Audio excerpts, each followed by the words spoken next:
fígado sofre em silêncio. Portanto, assim, ele não vai dar sinal. Não vai dar sinal. Não vai dar. Quando der sinal, muitas vezes ele já está gritando ali, né? Quando começa aquela coisa de ficar amarelinho, o negócio já está...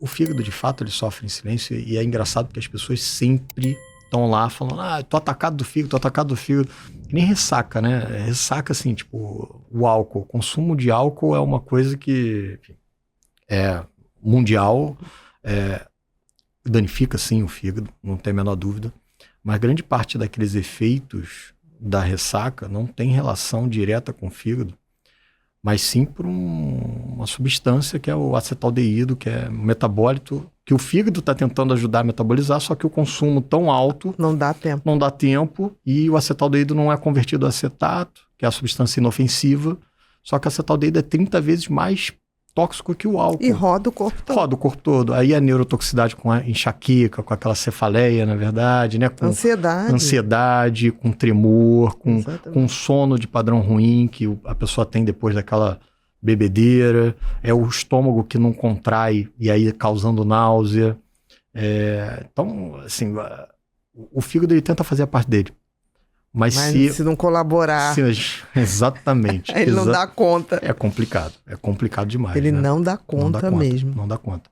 Eu costumo dizer, isso é uma pergunta muito frequente, né, no consultório. Doutor, não vou poder beber nada? Gente, olha só, também não é assim, né?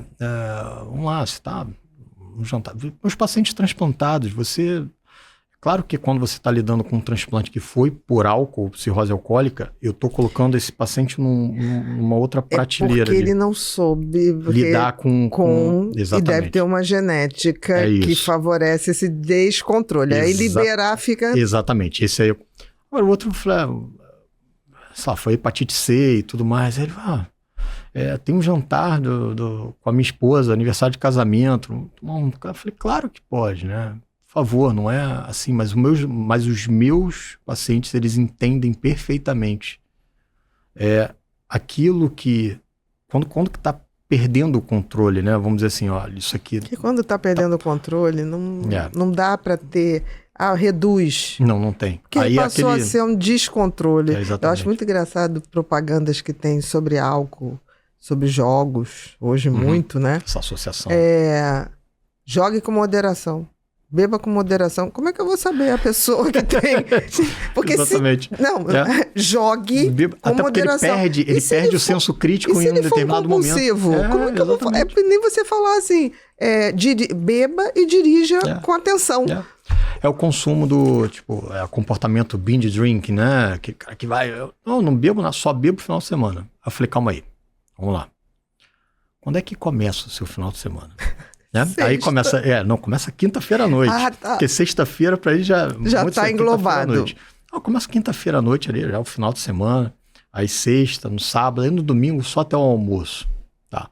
Não, mas também, um paciente falou isso, mas também bebo um pouquinho nos jogos do Flamengo.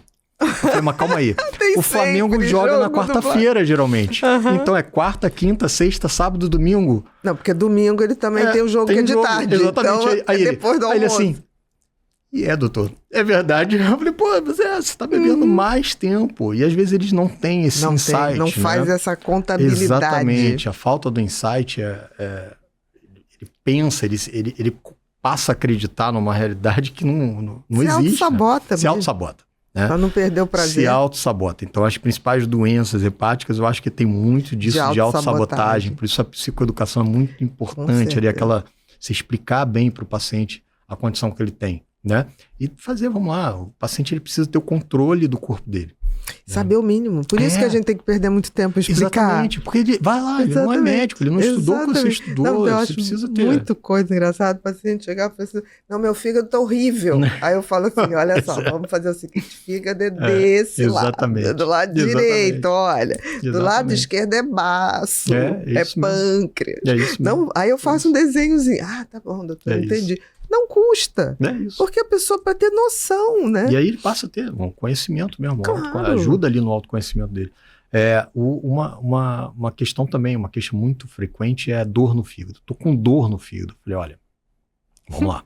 O fígado, ele é um órgão que sofre silêncio, e se tem uma coisa que acontece pouco com ele é causar dor. O fígado, ele causa dor quando distende a cápsula que reveste ele, né? Então, esses aumentos de tamanho ou tumorações e tudo mais, isso não é frequente causar dor.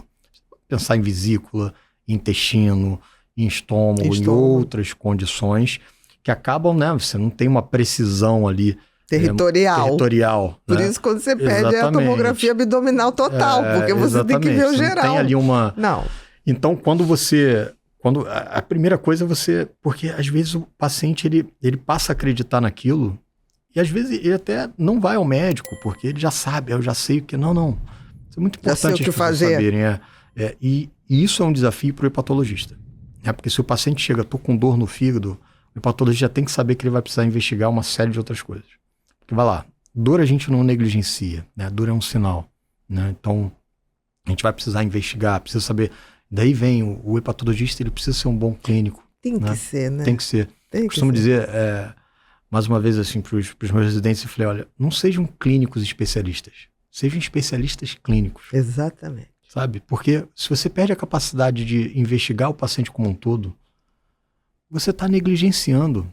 Se você tem diagnóstico de TDAH e acha que recebeu uma sentença negativa para o seu futuro e vai sofrer a vida toda, calma.